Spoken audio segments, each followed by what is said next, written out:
Welcome to Canada's podcast. So, Kola, great to meet you and welcome to Canada's podcast. And as I always say, before we get too deep into our conversation, which can get a little bit convoluted at times, tell us a bit about yourself, what you do, and why you're here, basically. Well, thank you, Phil. Appreciate the opportunity to be on the podcast and look forward to having an engaging conversation.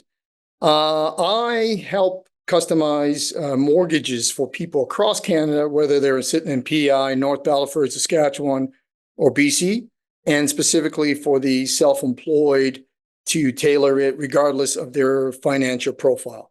And prior to doing this, and I've been doing this for now 8+ years, I leveraged my capabilities in my former work, which was in the capital markets and also in wealth management as well. So it was really just pivoting to where I could leverage my capabilities into an area that still speaks to finance. Yeah, I mean, I'm interested because I did look at your background, and you were with some fairly large names there, and reached a VP type of position. Why did you move to entrepreneurship? Because I think it was Manulife you were with. Why not just sit it out and have a good career there, kind of thing? Yeah, well, the nature of the positions that I'm in, there's a certain shelf life of these positions, and they usually I'm not going to give you my age, but they usually like people who are slightly younger and a little bit more robust. So at some point, there's always a decision that you've got to make the pivot. And one of the areas that I explored was the mortgage financing. And some of the reasoning behind that is, one, it's a huge addressable market. It's in the billions of dollars in terms of mortgages. And then also I can leverage my current capabilities. And thirdly, it's got a recurring revenue stream. And also, for most people, it's a little bit more control of my time and how I express myself. Yeah. So what have you found best about choosing an entrepreneurial route versus a corporate route? Well, I say this tongue in cheek. There's only 360-degree reviews you can take in that corporate environment. But more importantly, I think it's about building equity and controlling what you can to build that equity so that ultimately you have an opportunity to build some more wealth. The mortgage business is, changeable, let's say. What's sort of the most exciting thing? I mean, what's the most exciting shift, let's say, that's happened in the mortgage business in the last decade? I would say the in finance in general, mortgage as well, if we're going to talk about shifts, it would be the increase in compliance specifically. And what I'm driving at that in terms of compliance specifically within the mortgage financing setting, that's going to be speaking specifically to qualifying criteria, right? Mm-hmm. So that's changing, and the impact of that qualifying criteria is it's not getting easier. It's the winter is coming, is that it's constantly changing and getting more challenging. And that's where you need to leverage the expertise of somebody like myself, who's working with 7,000 plus mortgages and experience of 20+ years with my team. So I would say compliance, specifically changing and qualifying criteria, is what's pressing. Canada's podcast is your gateway to success in the world of entrepreneurship. Start listening today. CanadasPodcast.com. Subscribe now. So, what's the biggest challenge you faced, during your career, this side of the career kind of thing? Well, I think in more recent times, it's really been, we had the impact of COVID, and then most recently, COVID then related to inflation coming in, and that inflation, what that has done, has really increased the interest rates, and interest rates obviously again circle back to impacting qualifying criteria, specifically something that we would call the stress test, which ultimately is probably now, let's call it, in the last 2 years, reduced affordability baseline by 30%. Is your typical kind of mortgage application, has it noticeably changed? The persona changed over the last 5 or 6 years? If I was to really draw down on the persona, I say to people now that in terms of affordability, 135,000 is the new 85,000, meaning that the persona is that the household income to qualify for for a mortgage is really needed to increase just to buy what you would call a standard purchasing home. So, for example, in Toronto, the average price of a detached home is 1.1 million, right? So you can imagine if we take that, it takes in that we got to have a much higher dual household income. And I mean, in terms of the persona, a lot of your kind of prospects entrepreneurs. Well, the baseline in Canada, and you would know probably just as much, is that about 15% of the workforce is self-employed. Mm-hmm. And to your point, because of the growing pressures on household cash flows, more and more people are, call it, whether you want to call it a gig economy, but are looking for self-employment to support themselves in addition to whatever job or salary. I think 15% it's more like 20.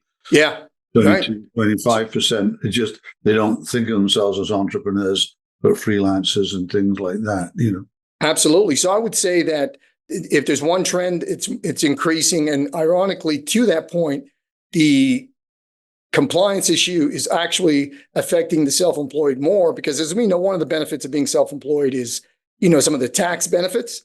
But the flip side of that is that it can impact your income, which can then impact your qualifying, which is where we step in and help out. Interesting.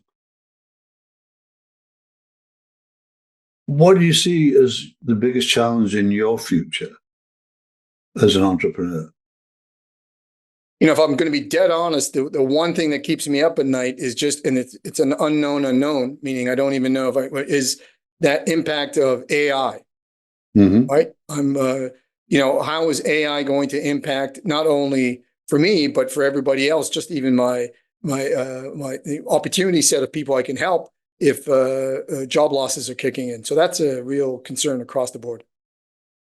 Yeah, I guess automation, a lot of things moves it away from the human element to just a measurable automated decision, basically.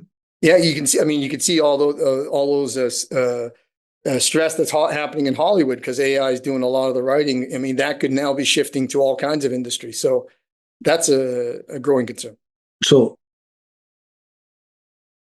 what would you, if you sort of where you are now, what advice would you give yourself, 20 years back? Sure. That you didn't come in with it and that you've learned? I think if I was to say, you ask any friend of mine, they'd probably say, I'm always curious. So when I'm driving at that is, I've got 3 degrees, 2 in business, and I'm always about, that Japanese thing, Kaizen, about learning. Mm-hmm. So if I could, go back 20 years from now, I think I'd go 2 inches wide and a mile deep, meaning, it's one thing to know a lot of things, but I think I'd probably just specialize a little bit more and focus on learning something that I know is going to be a recurring issue. Interesting. What's the best piece of advice you've received that you use? That kind of thing that you use it all the time. You kind of not every day, but it's deep there kind of thing. I think if I'm going to be dead honest, it's from it's a quote that I heard from the late Charlie Munger, who's the old Warren Buffett partner. Mm-hmm. And I say this, and not to sound offensive at all, but it would be, don't be stupid. Okay. Right. So I asked you sort of about the concerns, but what are you most excited about in your business? Well, this year, 2024 and 2025 specifically, there's about 25% of all mortgages are coming up for renewal.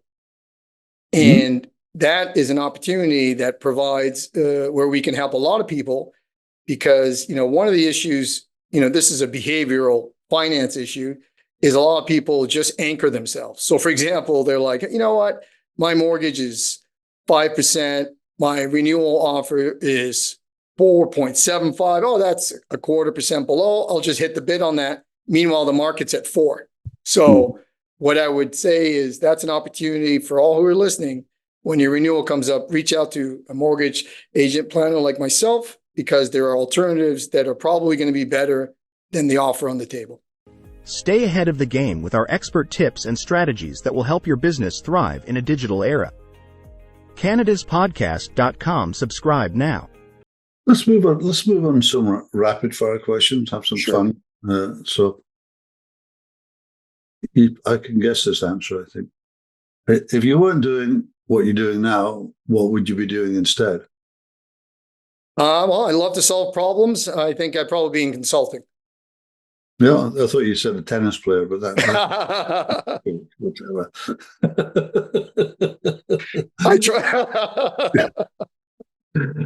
What book are you currently reading, listening to? I don't care how you're absorbing it, and what book would you recommend to our audience? Sure. Like, again, I follow the Kaizen. I think if there's one book I think I'd highly recommend for the self-employed is a book called 7 Powers by Hamilton Hamler. Another book I just recently read is What I Learned About Investments from Darwin. Mm-hmm. And lastly, a third book, The Score Will Take Care of Itself. You a morning or a night person?